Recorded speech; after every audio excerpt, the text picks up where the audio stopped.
Olá, boa noite, bem-vindo a todos e todas. Hoje, 11 de junho de 2020, nós do Sindicato dos Bancários de Pernambuco começamos mais um programa Conexão Bancários. E hoje a gente traz o tema do protocolo de prevenção à Covid-19 na Caixa. Mas antes de começar e apresentar nossas convidadas de hoje, eu vou trazer uma mensagem para vocês que me foi passada pelo poeta Solano Trindade.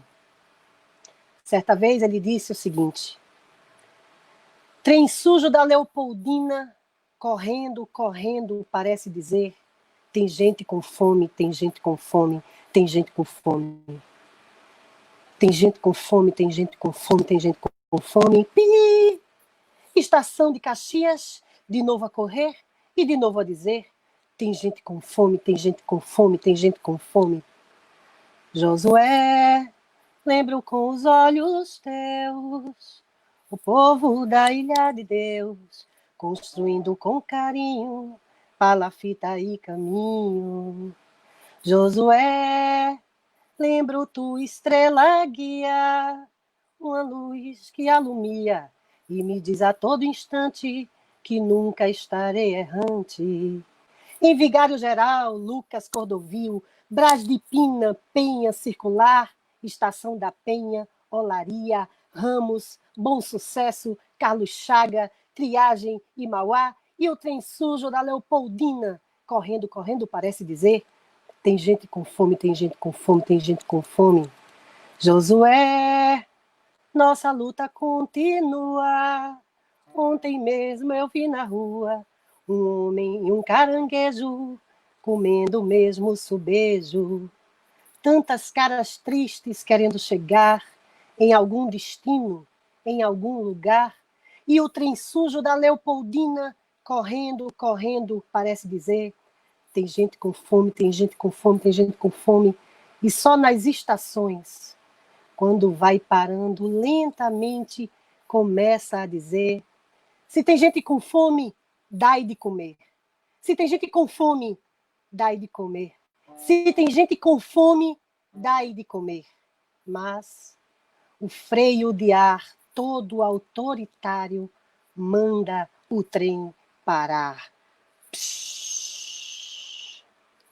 Trem sujo da Leopoldina, do poeta Solano Trindade, para abrir a nossa live de hoje, programa Conexão Bancários, protocolo de prevenção ao Covid-19 na Caixa. Para falar de um assunto tão importante, eu vou apresentar a vocês, nossas participantes de hoje, ela, Rita Serrano, que é a nossa representante dos empregados do Conselho de Administração da Caixa, participa do CA desde 2014, quando então ocupou o cargo de suplente, sendo eleita titular em 2017 e reeleita em 2019 com a quantidade expressiva de votos dos funcionários e funcionárias da Caixa. Ela coordena desde 2015 o Comitê Nacional em Defesa das Empresas Públicas. É empregada da Caixa Econômica Federal desde 1989. Bem-vinda, Rita. E agora, segunda, nossa querida Suzy Rodrigues, que é bancária, funcionária do Bradesco desde 1986, formada em Ciências Sociais e mestra em Sociologia. Em 2015, ela se tornou a primeira mulher funcionária de um banco privado a ser eleita presidenta do Sindicato dos Bancários de Pernambuco, foi reeleita em 2018 e, neste momento, está licenciada do cargo para trabalhar em outras instâncias em prol da nossa sociedade, dos bancários e das bancárias. Boa noite, gente. Uma breve saudação agora a todas elas. Rita Serrano está com você. Seja bem-vinda, querida. Obrigado. Suzana, fiquei emocionada aí no início com o poema que você leu de Solano Trindade, né? O momento não poderia ser o mais propício, né? Um momento que nós estamos vivendo tanta dificuldade e com racismo, nazismo se evidenciando, né?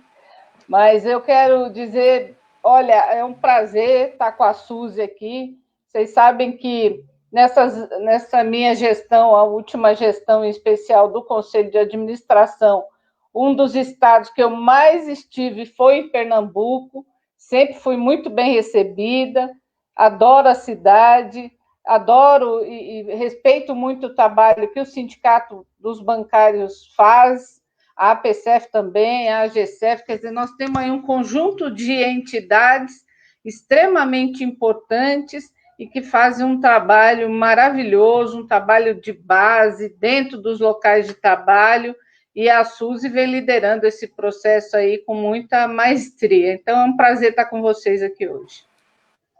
E agradecer o convite, né? Um convite nobre. Obrigada, Rita, seja bem-vinda.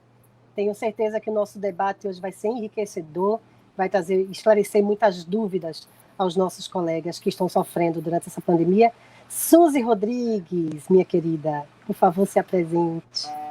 Boa noite, meus companheiros, minhas companheiras, todos que estão aqui nessa live, dedicando seu tempo aí numa quinta-noite, num feriado, mas dizer que a gente está aqui para debater e conversar e aprender sobre a importância da saúde, né? Como a gente tem que se prevenir do Covid-19 e como cobrar aos bancos e ao governo pela saúde dos empregados da Caixa. Então, mais uma vez agradeço ao Sindicato dos Bancários, né, da qual ele está no meu coração, e a minha vida inteira me dediquei ao trabalho em prol da categoria, e agora eu estou licenciada para um projeto em outra instância, né?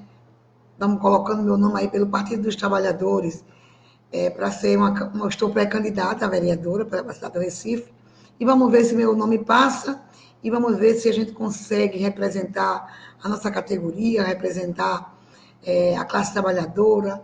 Eu sou do Ibura, sou da periferia, sou uma mulher negra batalhadora, e por isso estou aí colocando nosso nome. E dizer que é sempre um prazer, os bancários são uma parte da minha vida, e estar debatendo aqui com a Rita, vou aprender muito, e estar junto com Suzana também vai ser uma grande noite, onde a gente vai aprender, vai refletir. E Suzana, me emocionei, já sabe que eu sou fraca de chorar, porque a gente está num momento difícil no nosso país, né?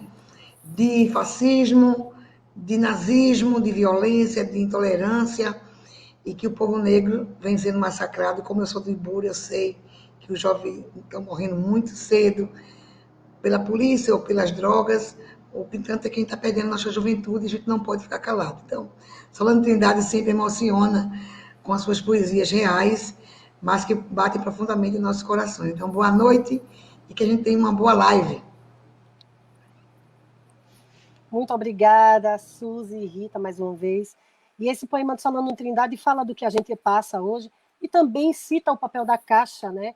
A Caixa como banco 100% público que tem agido diretamente no combate à fome nesse país, nesse momento de pandemia. Foi por isso que eu trouxe Solano Trindade e esse poema especial, porque fala da gente, contempla a gente plenamente, né? Então vamos começar.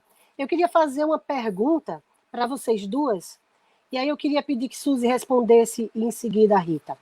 Seguinte, gente, que medidas a Caixa está adotando para a proteção aos empregados na prevenção ao coronavírus? Vocês acham que esse protocolo é eficiente? Suzy, tu pode começar?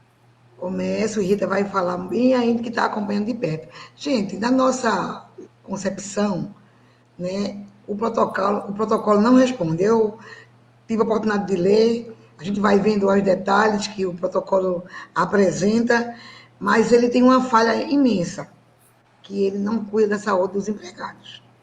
Quando ele não faz a higienização da agência e quando limita para 7 dias do afastamento do empregado e não afasta as pessoas que tiveram com ele, a Caixa está deixando um protocolo que poderia ser bom para salvar vidas e não está fazendo isso. Então, acho que a primeira coisa é dizer que esse protocolo não é bom para os empregados, né? Ajuda em algumas questões, mas na parte maior, que é para seguir a OMS, ele não faz. Mas a gente, os bancários do Brasil inteiro e os empregados da Caixa, fizeram muita pressão através do comando, através da Comissão dos Empregados da Caixa, né? E a gente conseguiu, né, várias medidas, restrição do horário para o público de 10 às 14, com horário especial para os aposentados, máscara, proteção de acrílico, álcool gel, né? Todos os empregados de risco foram para casa fazer teletrabalho, né? Para não estar aqui na agência correndo risco. O contingente também tem um rodízio, 30% estão aqui nas agências, 70% em home office. Então, a gente conseguiu, né, com que os bancários do Brasil, em especial a Caixa, pudessem ter essa mínima proteção, uma vez que a Caixa é o principal banco do pagamento emergencial, né, do auxílio emergencial. Então, essas reivindicações que o comando fez desde o dia 12 foram construídas progressivamente, né? O protocolo, a construção do protocolo e as próprias reivindicações, como máscara, álcool gel, os EPI necessários, foram tudo fruto da nossa organização e da pressão do sindicato do Brasil inteiro, inclusive o nosso aqui de Pernambuco. Exatamente. Rita, está com você, querida. Então, primeiro, viu, Suzy, lembrar que você é presidente de um sindicato, e é muito raro, inclusive, ter mulheres negras na direção de sindicatos ou mesmo nos ambientes de representação política. Então, você é uma belíssima exceção, e o objetivo, obviamente, é que isso deixe de ser exceção, né? Então, ter as mulheres ocupando mais espaço, só para as pessoas terem ideia, quando a gente fala de desigualdade, é uma tragédia, né? Porque você tem aí no país todo só 15% dos cargos de parlamentar, de executivo, são ocupados por mulheres. Imagine mulheres negras, a exceção, né? E nós precisamos mudar essa situação, uma situação que precisa ser alterada. Com relação à Caixa, primeiro, nós temos que lembrar que, como o Suzy disse, a Caixa, inclusive, saiu na frente com relação aos cuidados, com relação à questão do contágio do Covid, mas saiu na frente porque tem uma organização dos trabalhadores e sindical bastante forte. Então, de fato, a Caixa tomou medidas importantes rapidamente. Ocorre a questão do álcool gel, da máscara, de uma série de o rodízio, quer dizer, colocou a maioria dos empregados em home office. Nós chegamos num estágio aí há um tempo atrás que você tinha 90% dos empregados das áreas internas em home office e nas agências 70%.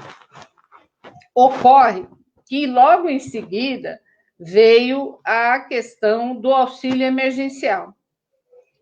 E aí nós tivemos alguns problemas com relação ao planejamento disso, né? Então, a Caixa é um banco público, eu gosto de dizer assim, a Caixa tem capacidade, tem expertise, tem história, é o maior banco público da América Latina, então a Caixa tem condições de atender a população do auxílio emergencial? Tem, lógico que tem, vem atendendo nos últimos anos, Fundo de Garantia, PIS, etc. Ocorre que neste momento de pandemia, o ideal seria você partilhar dessa responsabilidade com outras instituições, como, por exemplo, o Banco do Nordeste, que vocês têm aí na base de vocês, o Banco do Amazonas, o próprio Banco do Brasil. Então, ao centralizar o pagamento do auxílio emergencial da Caixa e ao governo subestimar, porque o governo subestimou completamente a realidade brasileira e imaginou no início que seriam 24 milhões de pessoas com direito a receber. E hoje já se inscreveram, fizeram pedido, se cadastraram 107 milhões de brasileiros. Quer dizer, metade da população do Brasil vem passando pela Caixa, sendo que 60 milhões de pedidos foram aprovados. Então, essa demanda é que causou aí um problema gravíssimo e aumentou aí sim o risco para os empregados, o risco para essa população que se aglomerou nas filas, muitas filas aí na região de vocês, inclusive no país todo, mas no Nordeste principalmente, e isso agravou ou tornou muito mais preocupante a situação dos empregados da Caixa, dos terceirizados que atendem, e aí eu entendo que, de fato, os cuidados com relação à saúde, aí eles ficaram bastante precários diante desta realidade colocada. É exatamente isso. E a nossa pergunta segue exatamente essa tua linha, essa linha que foi abordada agora. Porque a gente tem percebido, né, que as agências estão lotadas, as filas são expressivas, né? E isso tudo vem marcando para a mídia e para a sociedade o pagamento do auxílio emergencial, né? Essa ideia, na verdade, essa realidade de que as agências estão lotadas, que as filas são muito grandes. Então, assim, além da exposição ao coronavírus, eu vou falar para a Suzy agora e pedir para depois a Rita complementar. Além dessa exposição, Suzy, ao coronavírus, os bancários estão realizando jornadas de trabalho exaustivas? Muito exaustiva. Aqui nós temos informação que é de 12 a 16 horas. Rita, só para tu ver uma ideia, começou a abrir de 7 horas e 6h30 da manhã os empregados tinham que estar na porta da agência, fazer uma selfie e mandar para o gestor, para tu ver aí como foi a situação aqui. Então, trabalho exaustivo, né? O medo da contaminação, a superlotação da agência, principalmente na primeira parcela do auxílio emergencial, e a gente atrás da caixa para negociar, os empregados ligando para as companheiras da caixa, preocupados, né, de se contaminar. Então, há um esgotamento, né, físico e mental dos empregados da caixa, porque a jornada tem sido imensa.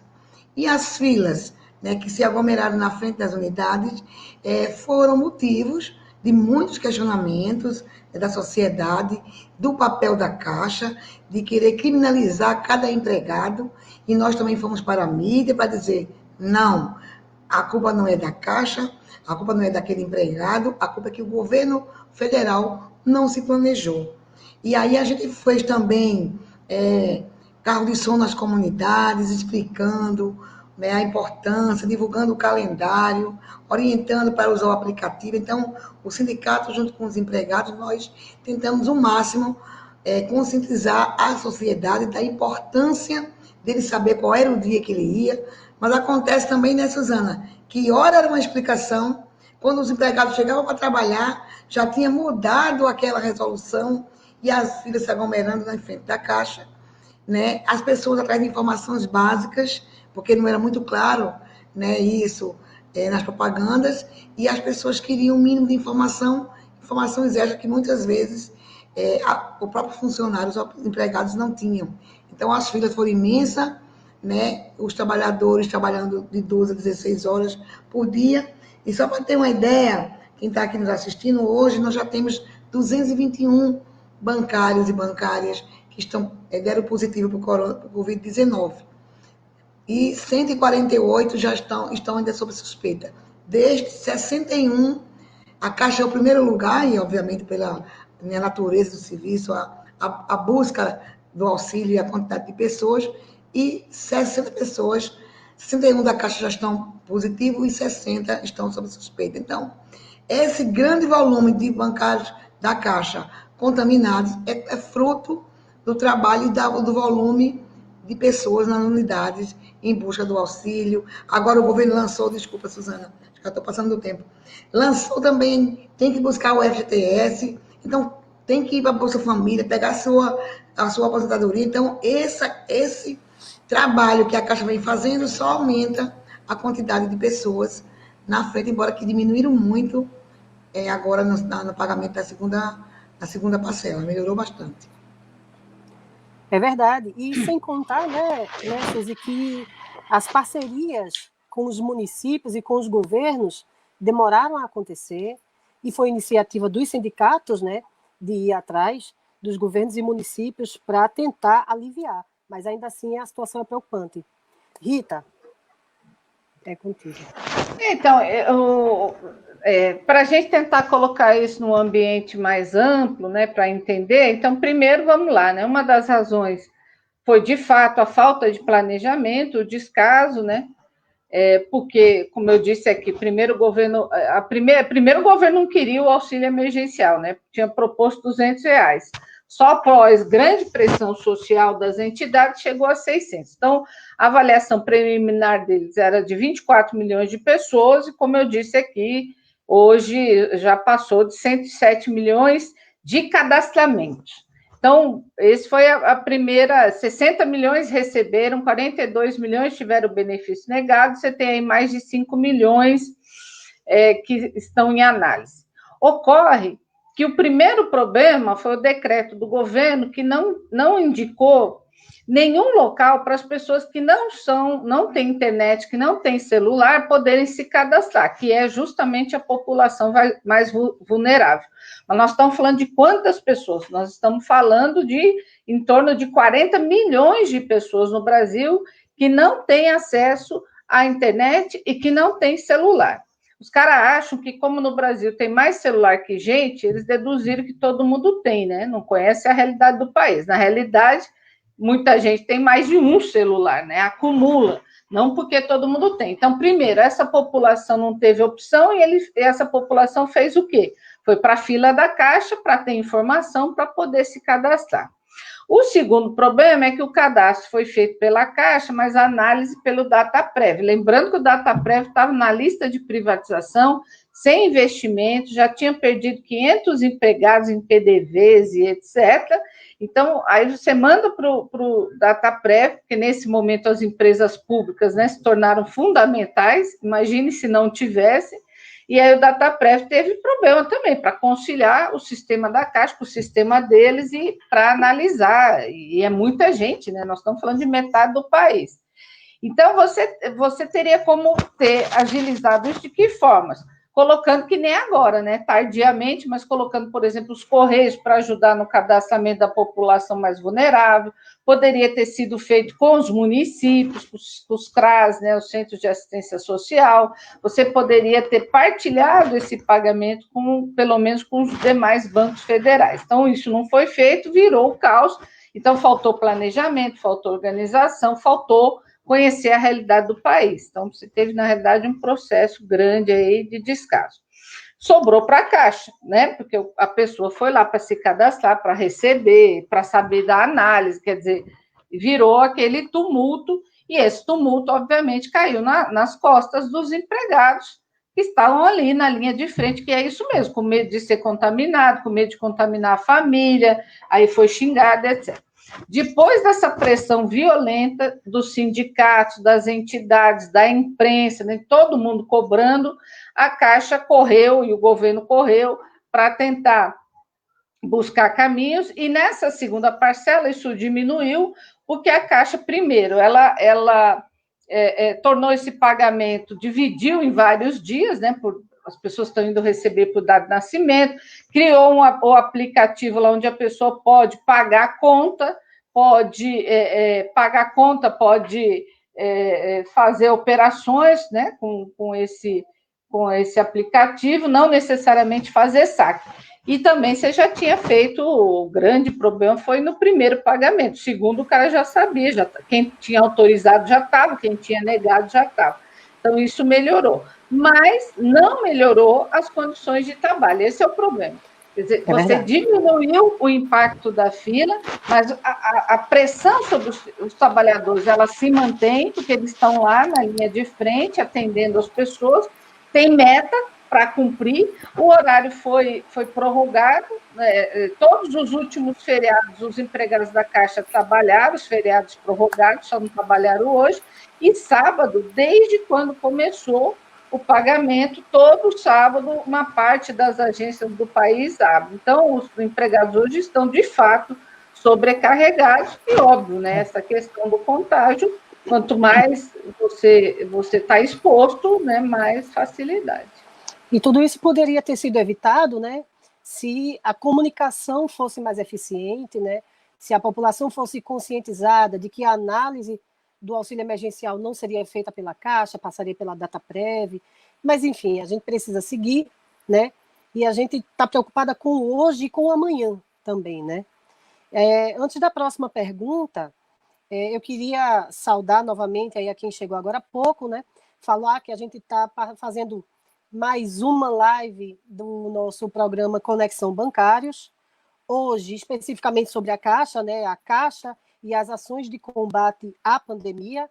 Estamos recebendo Suzy Rodrigues, nossa presidenta licenciada, que deixou seu nome à disposição, a Câmara dos Vereadores de Recife, e Rita Serrano, a presidente do Conselho de Administração da Caixa.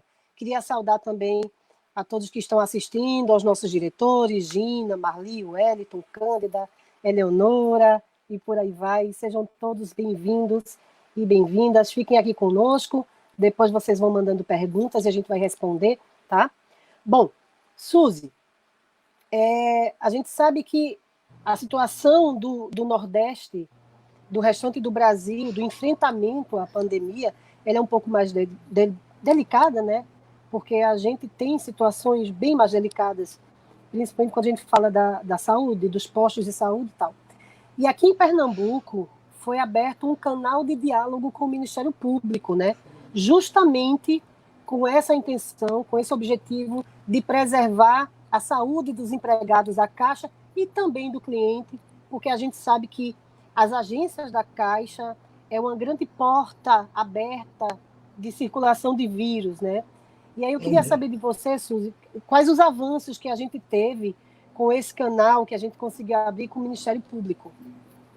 Acho que foi importante, o sindicato acionou o Ministério Público, que convidou a MUP, convidou a Caixa, convidou o Governo do Estado, né? Nós apresentamos para o Ministério Público o índice de adoecimento, a quantidade de bancários crescente, né?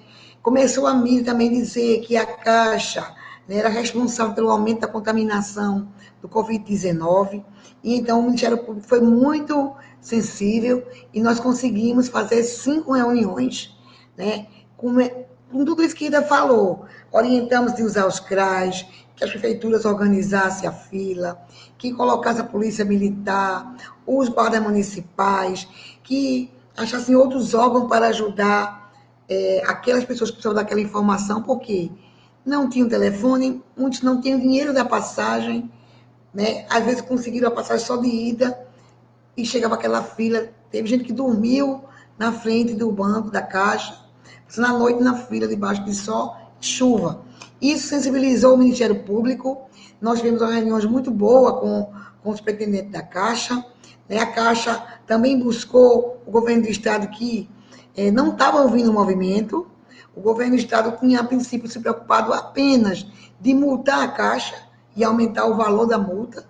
E aí nós também tivemos muita oportunidade na mídia, na grande mídia, de passar a visão dos empregados e a visão do sindicato, mas todo dia era um grande dilema, porque as pessoas estavam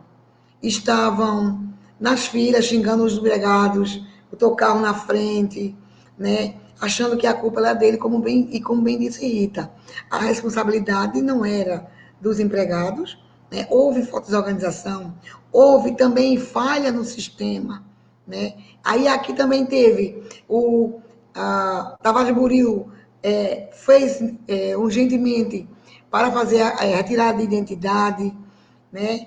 O CPF de muita gente que estava errado, também a Receita Federal. Então houve outros órgãos a partir dessa organização de que poderíamos ajudar a diminuir a fila. E aí também houve um acordo entre a Caixa e o governo do Estado, né, que colocou uma ONG, né, junto com guardas municipais, para organizar as filas, e tendo um empregado da Caixa orientando, porque era outro dilema que a gente sofreu aqui no Brasil todo, porque todos queriam que os empregados fossem agitar a fila e fazer as explicações. Mas só um exemplo concreto que a gente teve. Eu fui fazer uma entrevista lá em Casa Amarela, e as pessoas perguntando como era, quando saiu aquele calendário, e nós explicando o calendário. Mas, quando eu volto, aquela senhora que passou meia hora, estava lá na fila. Eu falei, e a senhora está aqui na fila? Eu não já falei que não é hoje que sai seu dinheiro? Eu disse, não, mas eu quero ouvir o empregado da Caixa. Então, há uma confiança nas pessoas daquele serviço que é bem prestado, né? E eu digo, olha, você vai ficar o dia na fila, mas não vai conseguir, porque seu dia é tal. Mas as pessoas queriam ouvir da Caixa, porque ele não tinha um telefone, ele não tinha um aplicativo, e não foi muito bem divulgado no meio de comunicação como seria isso, né? As pessoas não sabiam como transferir aquela poupança digital para pagar em outro banco, porque as pessoas que precisam, como disse a Olana Trindade aí, a fome não pode esperar.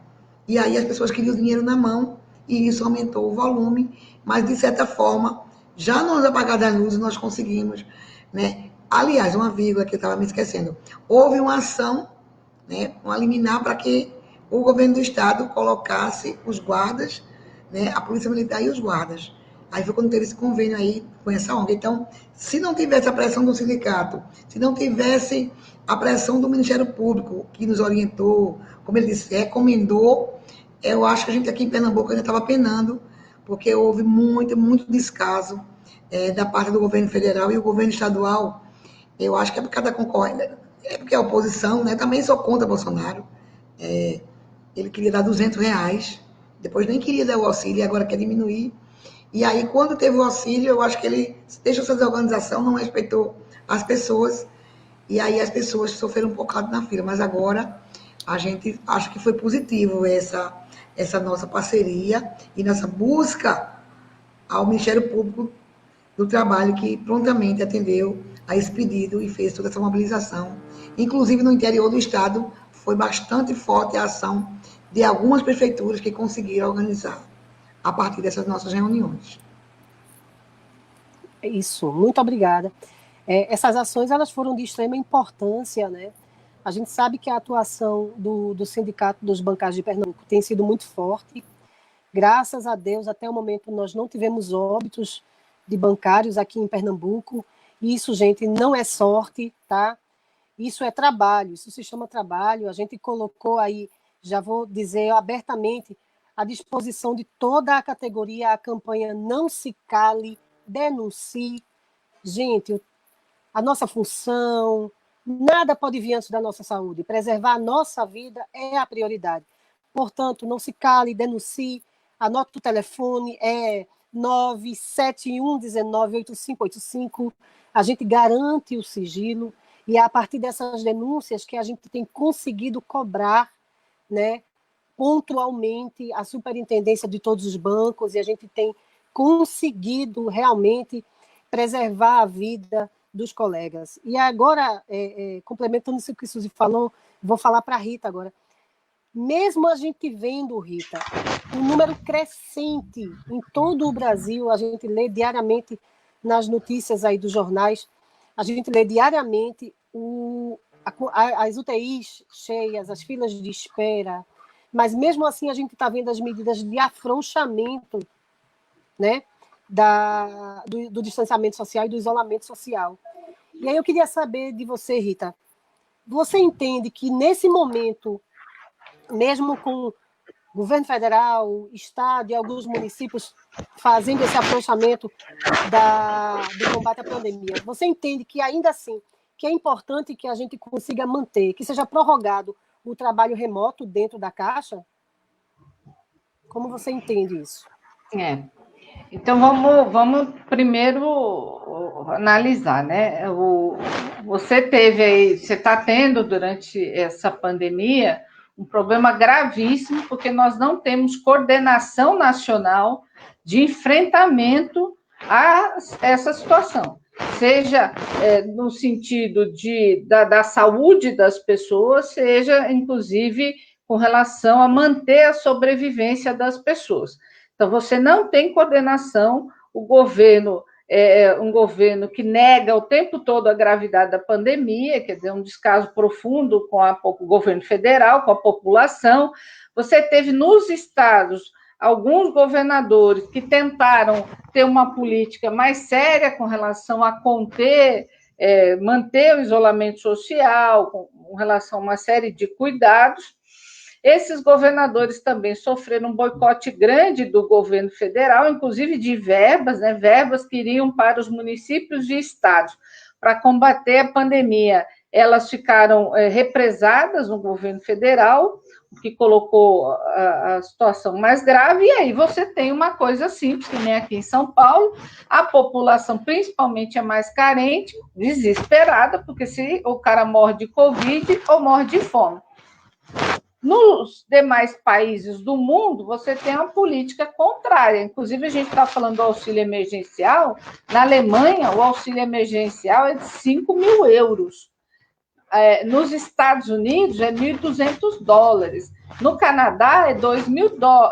Então, assim, você tem, no Brasil é $120 dos R$600, e o governo está dizendo que vai cortar, tá certo? Vai para $60. Então, assim, é absurdo. Então, você não tem uma política. Então, o que está acontecendo é que esse número enorme de pessoas que estão falecendo é propositadamente, de certa forma, porque você não teve uma coordenação séria para tentar evitar isso. Bom, e aí que nós estamos vendo, por exemplo, aqui em São Paulo, Santo André, que é onde eu moro, hoje eu fui, dei uma volta aqui de carro, em volta de casa está todo mundo na rua, inclusive sem máscara, o que é uma coisa gravíssima, gravíssima, porque os números não param de aumentar. E no caso da Caixa, primeiro nós temos que lembrar que o dono entre aspas, né, a Caixa é pública, portanto, quem manda na Caixa, entre aspas, é o presidente da República, que tem essa postura que nós estamos vendo. Mesmo assim, nós conseguimos garantir, por conta da organização das entidades, né, conseguimos garantir aí o mínimo de isolamento, de garantia para os trabalhadores, etc, etc. Neste momento, por exemplo, as terceirizadas da Caixa convocaram todo mundo para voltar, inclusive os empregados que estão em risco. Então, como é que nós vamos ter que lidar com isso? Nós vamos ter que, as entidades, o movimento, eu lá no meu trabalho que faço, cobrar que as garantias conquistadas, inclusive o rodízio, o pessoal em teletrabalho, se mantenha, enquanto os números da pandemia, eles não diminuírem, porque, na realidade, eles estão aumentando. É um absurdo que nós estamos vendo no país. É gravíssimo o que nós estamos vendo no país. Então, no nosso caso, no caso das entidades de representação, tem que lutar. Inclusive, eu acho que a gente tem que brigar com relação a essas empresas terceirizadas, que não têm sindicato organizado, como os bancários têm, para que não façam o que estão fazendo. Essa semana eu peguei até uma menina grávida aqui atendendo na agência de maior movimento aqui do ABC. Então, primeiro, nós temos que as entidades, os trabalhadores da Caixa, dos outros bancos, têm que se organizar para que se mantenha as garantias.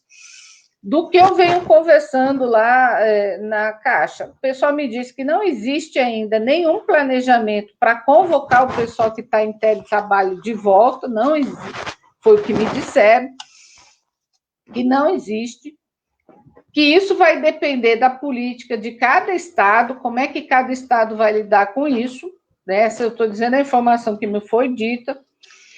Então, as pessoas, boa parte vai continuar em home office, não há pretensão de pegar o pessoal, principalmente o pessoal de risco, e voltar para as unidades. Isso é importante, mas, obviamente, eu quero dizer de novo, isso só será garantido com a organização dos bancários e das entidades, porque, do outro lado, né, o chefe, que é o governo, tem outro tipo de política que não seja essa. Agora, me preocupa muito, e aí o pessoal, sim, uma coisa importante, o pessoal está falando em testagem em massa na Caixa. Eu penso que a testagem em massa devia ser uma política do governo federal e dos estados, porque você tem que a testagem em massa de uma parcela da população. No caso só da Caixa, fazer testagem em massa. Eu também já questionei sobre isso. Primeiro, o pessoal diz o seguinte: você não tem exame médico, o exame mais efetivo para comprar. Você tem um problema. Em algumas regiões do país, não tem laboratório que faça o exame. E vocês sabem que é o seguinte: olha, muitas empresas vão quebrar, né? Mas os bancos não vão quebrar, as empresas farmacêuticas não vão quebrar, não é? Porque assim, você tem muita gente ganhando dinheiro. Então, as empresas farmacêuticas e os laboratórios, que são multinacionais, estão fazendo o quê? Estão pondo o custo lá nas alturas.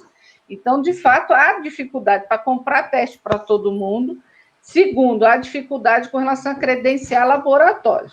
Então, o que a Caixa começou a fazer? Ela começou a fazer a testagem dos empregados, que nem a agência de Pernambuco. Você tem um colega lá com suspeita ou confirmação de Covid. Aí, naquela agência que vai ter o protocolo 1, né, que 7 dias as pessoas foram afastadas, ela está fazendo o exame nessas pessoas.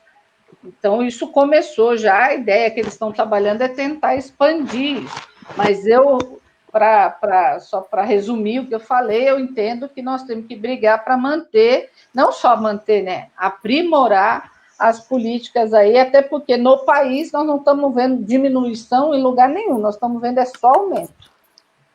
É verdade. Inclusive cobrar dos estados, né, gente?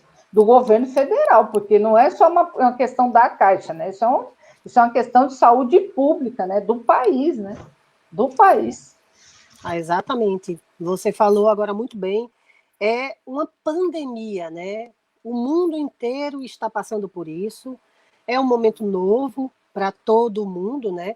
A gente não estava realmente, ninguém nunca imaginou que a gente fosse passar por essa situação. Então é justamente por isso que se faz tão importante a presença dos sindicatos na defesa dos direitos dos bancários e das bancárias. E aí eu queria fazer uma saudação especial à Fabianinha, que está assistindo a live com a gente, que é diretora da Contraf e também é integrante da nossa Comissão de Empregados da Caixa.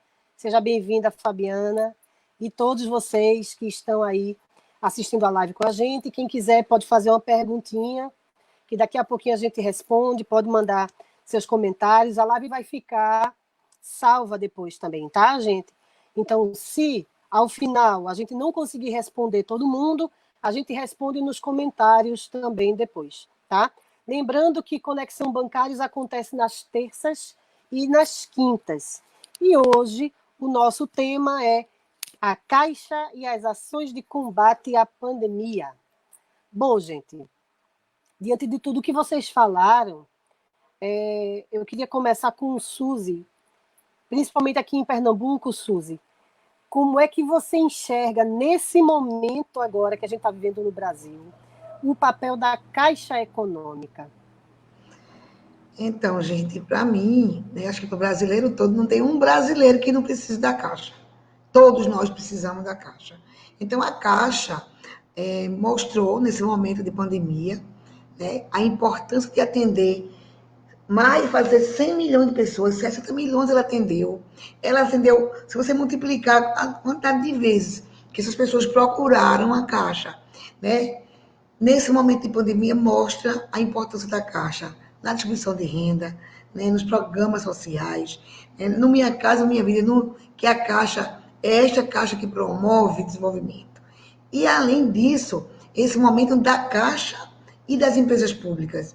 Ele trouxe à tona, né, até porque o outro ministro também era defensor de planos privados, e ele andava agora com a SUS.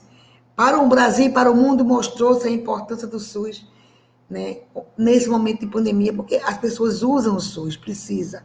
E também a Dataprev, por exemplo, como o Rita já falou, que está aí para ser privatizada, aqui estava fechando a unidade, né, porque o governo e os empresários passam a ideologia de que as empresas públicas são deficitárias. Isso é uma grande falácia. No caso dos bancos públicos, tem lucro, sim, a Caixa tem mostrado o resultado, sem abandonar o seu papel social. A Caixa agora, nesse momento da pandemia, liberou 6 bilhões de crédito para microempresas. Vai numa empresa privada, vai num banco privado, qual é o compromisso? Não tem, embora que o governo liberou trilhões de reais para os bancos, e quando o pequeno e médio empresário vai procurar, não vão emprestar a eles. E por que o governo deu dinheiro ao banco privado e não investiu mais nas empresas públicas? Então, a Caixa mostrou a sua fortaleza, mostrou a credibilidade que o povo tem para com a Caixa. E a Caixa fez com que, mesmo com o processo de desmonte que o governo Temer vem fazendo, né, fez, de incentivar a demissão, de incentivar a aposentadoria, de não chamar os concursados, a Caixa teve um trabalho exemplar, porque para atender, minha gente, 60 milhões de pessoas, com um quadro reduzido, com vários bancários adoecendo, que teve agência da Caixa aqui, que não tinha gente para substituir, porque todos os bancários ficaram doentes, né? Então, acho que é fundamental o papel da Caixa, né? Mesmo sofrendo sucateamento, o esvaziamento, né? Todo o processo do governo de dizer que ia privatizar, de abrir os ativos da Caixa. A Caixa mostrou para o Brasil inteiro porque ela é pública e porque ela tem que permanecer pública, porque é o fomento, é o desenvolvimento para aqueles que precisam da Caixa.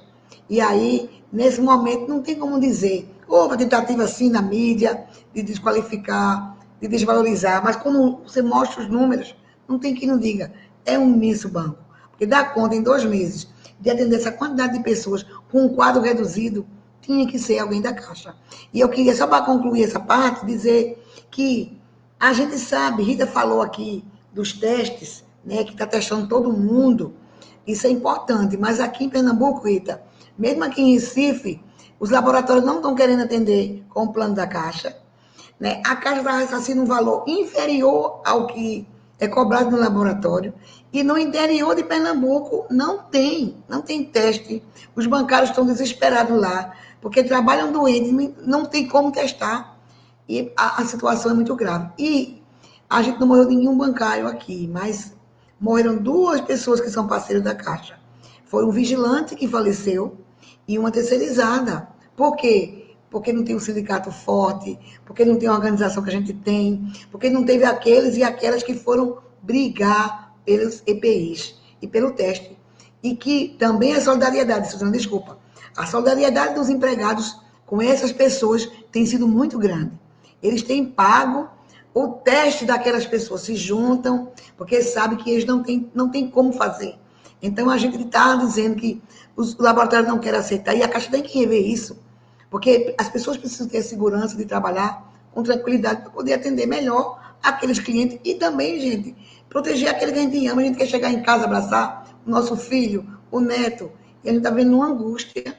Lavar o pé, lavar com água sanitária, trocar de roupa antes de entrar, isso tudo angustia e traumatiza todos nós. Então, a gente está vendo solidariedade, respeito, tudo essa pandemia está trazendo essas mudanças em nossas cabeças também. Desculpa que eu passei do tempo. É verdade, Suzy. É porque o tema realmente mexe com todo mundo, né? E é isso que você falou mesmo, defender a Caixa 100% pública é defender a supremacia nacional, é defender o Estado mínimo de direito, é defender a democracia, né? A gente está vendo agora a importância, vou pedir para a Rita falar as impressões dela sobre a importância da Caixa nessa pandemia no Brasil, mas é o que você falou, se houve em algum momento do Brasil a dúvida sobre o papel e a eficiência da Caixa, agora está mais do que provada a importância não apenas da Caixa como empresa pública, mas sim de empresas públicas fortes que, nesse momento de socorro, estão fazendo a diferença na vida de milhões e milhões de pessoas, né? Antes de passar para a Rita fazer as suas considerações, tudo isso que você falou é muito importante, Suzy. A gente está vendo não o adoecimento apenas pelo contágio com o vírus, mas o medo de se contagiar e o medo, muitas vezes, de pegar o coronavírus novamente, porque a gente sabe que em diversas agências tem gente que já foi contaminada mais de uma vez, tudo é muito novo ainda no vírus, então a gente não pode dizer que você pega uma vez e fica imune, né? Você pega uma vez e pode pegar de novo, e isso tem adoecido nossos colegas, inclusive psicologicamente. E o Sindicato dos Bancários está aqui, de portas abertas, presencialmente, virtualmente também, para incentivar bancários e bancárias a não sofrerem calados, para que eles não sofram apenas, eles denunciem também. É através da denúncia que a gente consegue apurar e cobrar, né, ações efetivas das superintendências no combate à pandemia. Portanto, gente, não se cala, denuncia. Nosso telefone está à disposição de vocês. A gente garante o sigilo pelo número 971 19 85 85. E antes de passar para a Rita, a gente vai mandando perguntas. Queria mais uma vez agradecer a presença de todo mundo. Tem sido enriquecedora demais essa live. Rita, minha querida, nesse momento, como é que você enxerga o papel da Caixa no Brasil?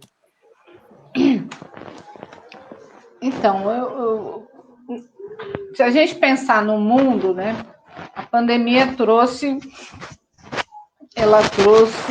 uma reflexão no mundo inteiro sobre que tamanho de Estado e qual Estado nós queremos, né? Se imaginar, eu acabei de falar aqui, né? Na Alemanha, o Estado alemão ele está dando $5.000 por família que é o auxílio emergencial de lá, 5 mil euros. Estados Unidos, 1.200 dólares. Na Espanha, eles estão discutindo lá um valor entre 400 euros e 1.700 euros, inclusive estudando adotar um programa de renda básica permanente. Eu estou dizendo isso para dizer o seguinte: no momento da crise, até outro dia só se falava em privatização, em Estado mínimo, em diminuir o tamanho do Estado, isso no mundo inteiro, não só no Brasil também, principalmente, mas em vários locais do mundo. Com a pandemia, ficou claro o seguinte: ou você tem um Estado forte, uma estrutura de saúde pública, universidade pública e laboratório público para poder fazer pesquisa e atender as pessoas, ou você tem empresas públicas do porte, da capilaridade da Caixa para atender, ou então você está ferrado, porque vamos lá, os Estados Unidos não tem sistema público de saúde, não tem banco público. Como é que eles estão pagando o auxílio emergencial deles? Uma coisa meio ridícula no século XXI, né? Eles estão mandando cheque para a casa das pessoas, simplesmente porque eles não têm estrutura pública de atendimento. Não é à toa que também as mortes lá estão chegando a níveis estratosféricos. Você não tem, ficou claro que o Brasil tem uma dependência externa enorme, né? Respirador, vai buscar na China, e aí a guerra comercial tem que... os remédios não tem no Brasil, a vacina, nós acabamos com os laboratórios, nós não, né? Os governos aí de 2016 para cá foram destruindo tudo, agora então nem se fala. Então destruiu pesquisa, acabou com dinheiro de pesquisa de universidade, de laboratório, acabou. Quando chegou na crise, o que aconteceu? Aí o SUS, não é? Todo mundo anda agora com a camisa do SUS lá no Ministério da Saúde, né? Máscara do SUS. Ai, que lindo. Mas só existe SUS porque a sociedade organizada lutou para que ele se mantivesse, porque ele estava à míngua, com teto de gastos e etc. No caso da Caixa, o governo, de fato, nunca disse que ia privatizar a Caixa, mas não precisa, porque está em discussão privatizar suas operações. Ao privatizar suas operações, ou então tornar a Caixa sociedade anônima, que esse é o outro projeto, a Caixa, com certeza, se isso já tivesse acontecido, ela não teria a menor capacidade para fazer, mesmo à custa... Isso foi feito, logicamente, à custa da capacidade de compromisso dos trabalhadores, mas a Caixa não teria condição de fazer se ela não fosse uma empresa pública, né? Que você tem, o foco é a questão social. A Dataprev estava para privatizar, foi necessária agora. Os Correios estavam para privatizar, foram necessários agora. A Casa da Moeda estava para privatizar e agora está lá precisando correr para rodar dinheiro, porque não tem dinheiro. Então, vejam só, quer dizer, justamente no momento de crise se descobriu que o Estado que está sendo desenhado pelo governo não serve à população brasileira, não serve, né? Porque o povo brasileiro precisa do SUS, precisa de laboratório público, precisa de universidade pública, precisa de banco público para ter crédito, para ter atendimento, para ter tudo. E aí, até as empresas privadas, eu acho engraçado isso, até as empresas privadas, os economistas, a imprensa, que até outro dia dizia, tem que privatizar, tem que acabar, tem que não sei o quê, saíram dizendo, mas como a Caixa é maravilhosa, não é isso? Que banco, imagine, com essa tecnologia social, só a Caixa, mas são as mesmas pessoas que até outro dia privatizaram. Então, para encerrar, eu acho que tem que dizer assim, qual é a lição? A pandemia não acabou, é uma verdadeira tragédia, e nós temos que lutar para que as pessoas não morram, para que as pessoas tenham atendimento digno. Mas ela, com certeza, o mundo não será mais o mesmo, e ela nos deixa uma lição para todos, para a humanidade. Que mundo nós queremos? Que Estado nós queremos? Que Caixa nós queremos? Que mundo é esse? Qual é o Estado brasileiro que vai servir ao povo brasileiro? Porque ou a gente responde isso, porque é o seguinte, as pessoas precisam ter claro o seguinte, na realidade, o governo, por conta da pandemia, deu uma pausa nas privatizações. É só uma pausa. Ele não desistiu de privatizar, haja vista o presidente do Banco do Brasil, que o tempo todo diz que tem que vender o banco. Ele vai doar o banco, gente, daqui a pouco ele vai doar. Imagine você, né, Suzy? Você é do Bradesco. Imagine, assume um presidente lá no Bradesco e ele diz de cara: olha, eu assumi esse banco aqui, mas esse banco não me serve, tem que fechar, tem que vender, tem que privatizar. Já viram isso? Não é? Eu assume a presidente do sindicato e fala: eu assumi aqui, mas isso aqui não me serve. Isso, eu não gosto de maluco, né? Você põe o cara lá para cuidar do patrimônio que é dos brasileiros e ele diz: isso aqui não serve, isso aqui tem que acabar, tem que vender, tem que doar, tem que fazer qualquer coisa. Então, eles só deram um tempo. Mas o projeto privatista, ele está colocado. Agora, a população brasileira percebeu, com certeza, está percebendo na pele o que é não ter equipamento público, o que é não ter saúde pública. E um último detalhe, não sei aí, mas aqui em São Paulo, as pessoas durante a pandemia que tiraram as crianças, mais de 2.000 crianças de escola privada e estão colocando na escola pública, porque perderam renda, perderam emprego. Então, neste momento, todo o patrimônio público se fez necessário e evidente. Então, penso eu que é um momento importante de reflexão e o nosso papel das entidades, das lideranças, é justamente chamar a atenção das pessoas para isso. E a Caixa é isso, foi dada uma pausa e, com certeza, daqui a pouco vem todo o projeto de discussão de novo de privatização e etc, etc. E só dizer aí que eu vi o Jair aí também, muita gente querida participando, muito legal ter vocês com a gente aqui hoje. É verdade. Isso que você falou, Rita e Suzy, de fato vem acontecendo. O governo apenas tem pausado, né, essa conversa de privatização, mas hoje mesmo eles já citaram, né, a pretensão de privatizar a EBC, a Empresa Brasileira de Comunicação. O Banco do Brasil tem sido pauta constante. E eu queria fazer a última pergunta, porque a gente já está chegando nos minutos finais, já temos 1 hora de live, o tempo passa rápido, né? Quando a conversa está boa, é rápida. Eu queria passar para a Suzy, pedir para que a Suzy responda uma pergunta que chegou para a gente aqui do Igor. É uma pergunta e, ao mesmo tempo, é uma preocupação. Igor disse o seguinte: eu tenho observado que, atualmente, estamos com 70% de empregados na agência e que o trabalho ao sábado tem se tornado normal, o que facilitará ao governo a apenas oficializar o trabalho aos sábados, porque, na prática, já está ocorrendo, por enquanto, com a justificativa da pandemia. Suzy, tu pode comentar essa preocupação? Posso, Igor, inclusive conversei isso com o Cândida, agora há pouco mais antes da live, exatamente essa naturalização que eles estão provocando. Na verdade, numa situação de pandemia, né, naquela questão do FGTS, em alguns momentos a Caixa precisou abrir aos sábados, mas sempre isso era pautado com o movimento sindical, era esclarecido, era tirado uma equipe, e isso é um risco que nós estamos correndo. Tem a medida 936, que foi adiada agora no Senado, tem todo um movimento dos bancos, né, no sentido de aprovar esta medida provisória, porque beneficia todos os patrões, em especial os bancos, que não é de hoje, que os bancos tentam aprovar o trabalho aos sábados. Eles, inclusive, explicam que em vários outros países o banco abre aos sábados. Mas também tem outros estudos que mostram que as pessoas do Brasil não vão para o banco ao sábado.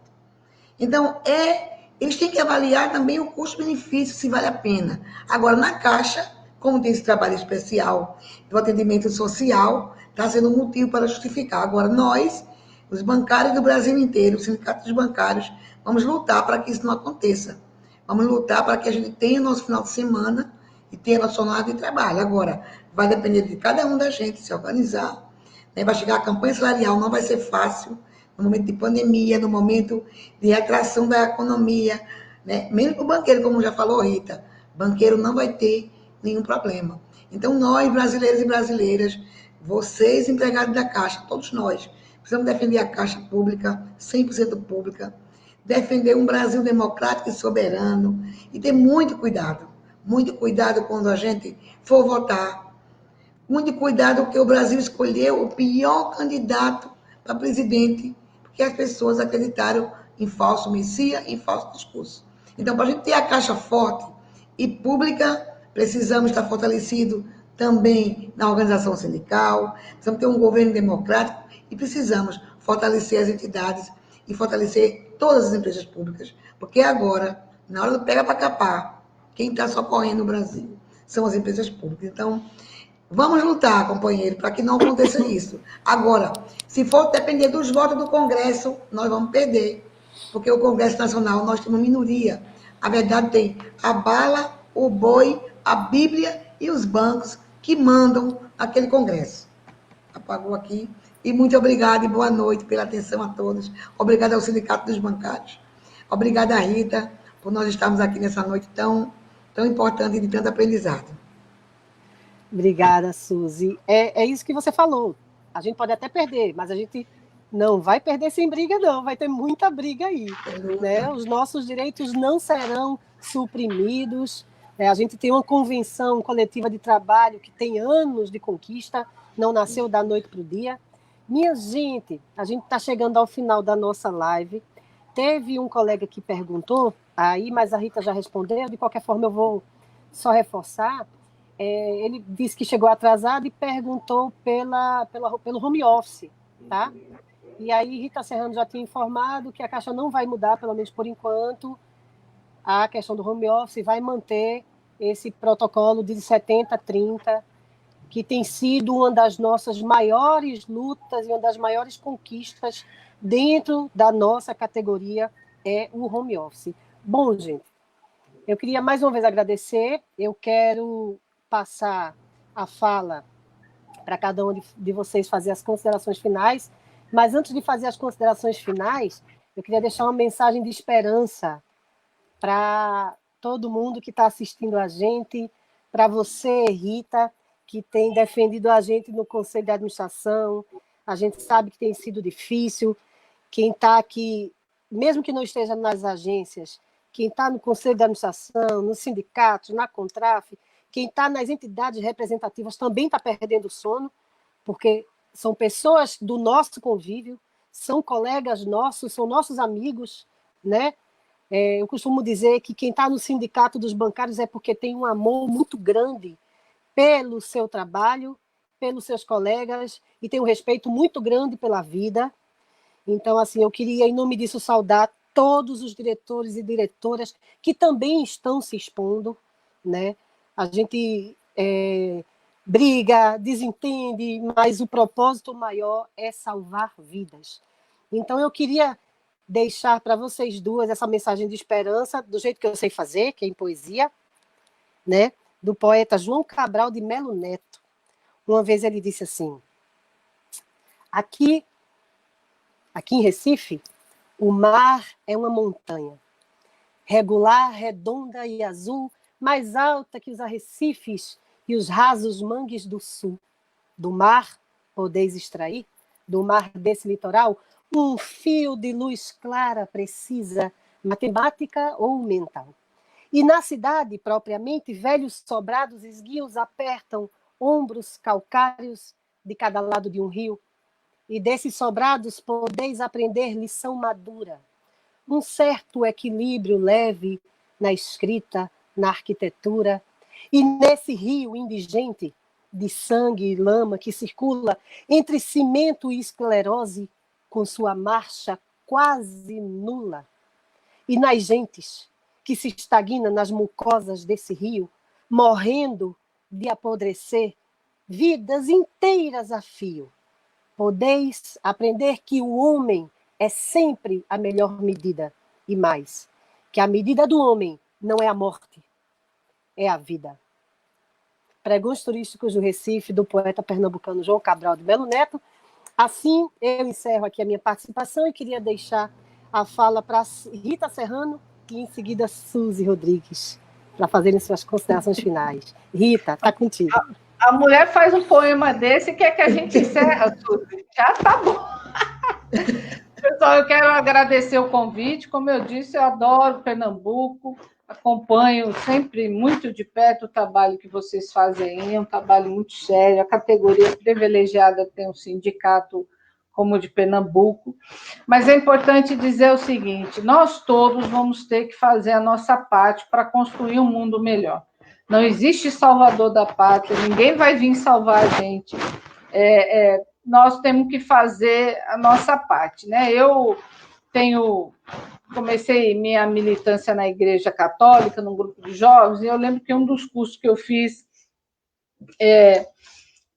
sobre a Bíblia, etc., o pessoal falava muito assim, olha, a oração é orar com ação, né? Então, nós vamos ter que rezar muito, que a situação é muito difícil, mas nós temos que ter ação, nós temos que mudar a realidade que está aí. Mas, para isso, tem que cada qual fazer sua parte. Não adianta a gente esperar que as outras pessoas façam por nós o que é nossa responsabilidade.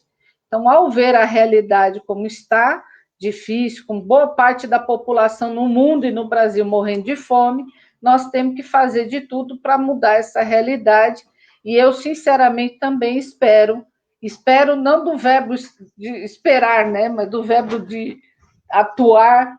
Eu espero, de esperançar, que a gente consiga sensibilizar as pessoas daqui no Brasil e no mundo inteiro de que não é possível que a humanidade continue da forma como está, com 6 pessoas concentrando quase metade da riqueza mundial e metade da população morrendo de fome.